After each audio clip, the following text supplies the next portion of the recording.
Gereja Katolik memperingati keberkatan Gereja Basilik Lateran.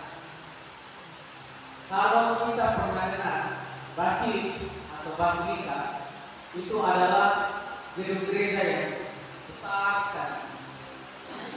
sekali, yang dikhususkan untuk salah seorang santo atau santa yang kemungkinan besar dikuburkan di situ.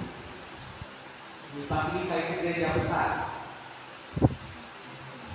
Kemarin dua tahun lalu, waktu pemberkatan gereja Santo Yosef Ayawasi di Maibra, itu Duta Vatikan komentar gereja ini seperti basilika di pedalaman. Kenapa dia komentar begitu? Karena gereja paroki Ayawasi itu besar sekali, dari sini sampai jauh, jadi besar. Tapi kenapa kita memperingati pemberkatan gereja Basilik Lateran? Karena gereja itu letaknya di Roma, Pater juga belum pernah ke sana. Tetapi dia dikhususkan untuk Santo Yohanes Pembaptis. Biasanya menurut tradisi, Santo itu dikuburkan gereja itu. Tapi kenapa kita merayakan hal apa? Dan merayakan pemberkatan gereja ini? Yesus dalam Injil Yohanes hari ini, dia buat satu tindakan yang ekstrim. Dia buat satu tindakan yang menurut pandangan orang-orang Yahudi waktu itu ialah kasar. Kenapa? Karena Yesus mengusir pedagang-pedagang dari bait Allah. Yesus bilang tadi, dia bilang, rumah Bapakku ini adalah rumah yang suci. Kenapa kamu jadikan sebagai sarang penyamun? Mungkin tindakan Yesus inilah yang menjadi dasar bahwa sampai hari ini kita tidak pernah buat hari-hari dalam gereja. Coba sekarang satu orang berani kasih pindah barang dari pasar gemuk taruh di atas. Itu mungkin sebelum Bapak yang mengajar dia mungkin pada duluan ibu dia itu. Tapi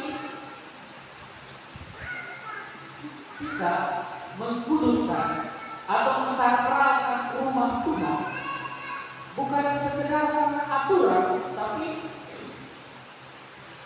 dalam diri kita ada satu kesadaran bahwa tidak semua tempat atau bangunan di dunia ini kita coba sembarang-sembarang. Ada bangunan-bangunan tertentu yang dikhususkan untuk berdoa, untuk menghormati Tuhan.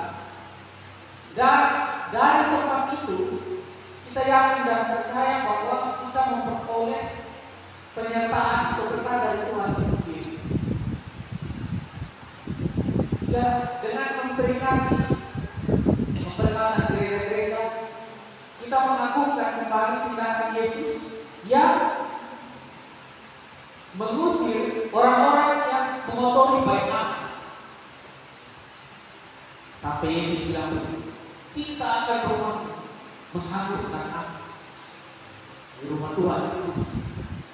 Dan orang-orang bilang, kok ini siapa bisa buat barang aneh begitu? Usir lagi kami dari bait Allah.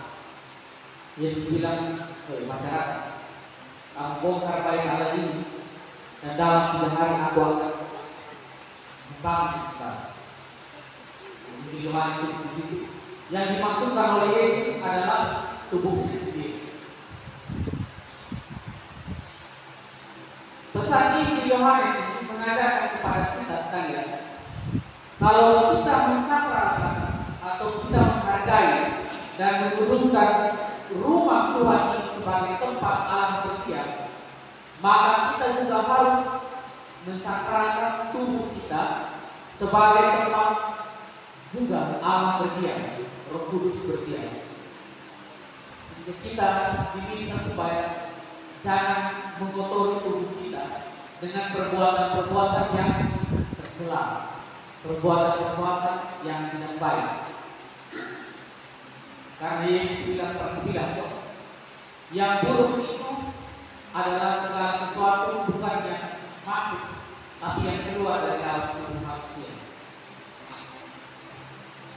Kadang-kadang kita menjaga apa yang keluar dari tubuh kita. Yang keluar dari tubuh kita itu apa? Kata-kata, tindakan, perbuatan. Karena yang menyesatkan diri, menyesatkan kita itu adalah kita sendiri. Pak terbayangkan kalau kita di surga, satu Petrus tanya begini, kenapa kau buat kacau di sana?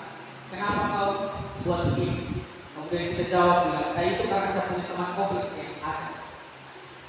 Itu pasti Tuhan Yesus dan satu Petrus dia bilang, bukan teman kompleks yang salah. Kenapa kau yang ikut ajaran itu? Jadi keputusan itu berasal dari diri sendiri. Tidak pernah keputusan itu berasal dari orang luar. Kalau kita sudah berdosa, kita tidak bisa kasih salah. Kalau kita berbuat dosa dan kita menyalahkan orang lain, maka kita kejadian itu harus ditulis ulang. Kenapa pada bilang kita kejadian harus ditulis ulang? Karena dosa pertama manusia itu terjadi atas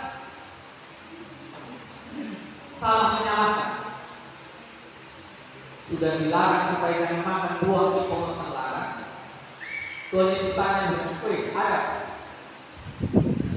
Kenapa kau makan buah dari pohon terlarang? Ada bilang, mati yang suruh. Tuhan tanya, mati.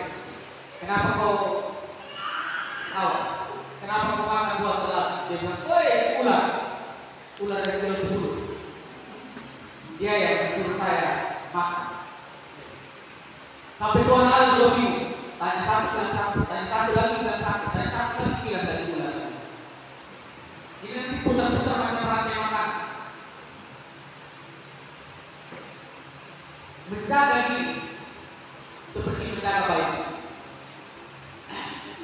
Maka saudara-saudara yang terkasih, pada misa pemberkatan Gereja Basilik Lateran ini, Gereja Basilik Lateran itu bisa lihat di internet. Itu gereja yang sangat besar. Terbayang kalau sudah kita ada uang, kita bisa ditutur, bisa sampai di Roma, di Yerusalem, dan lain-lain kita bisa lihat. Tapi selain sebagai rumah doa,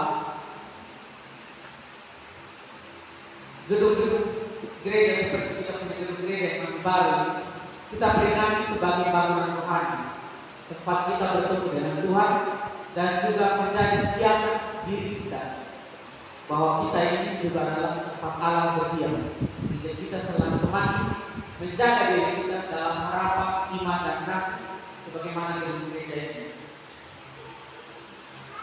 Maka dalam mengenang akan pemberkatan Gereja Basilik Lateran, Pater bertanya dulu, kita punya gedung gereja diberkati tanggal berapa? 14 Desember. Tanggal 14 Desember pohon pengurusasi Dewan dan lingkungan mungkin kita bisa makan 1-2 kasih apa seperti kita peringati bahwa gereja ini diperingati tanggal 14 supaya kita sadar kembali. Bukan hanya gedung yang bagus, tapi ini adalah rumah rohani. Kita 3 minggu atau 4 minggu. Tuhan memberkati kita sekalian.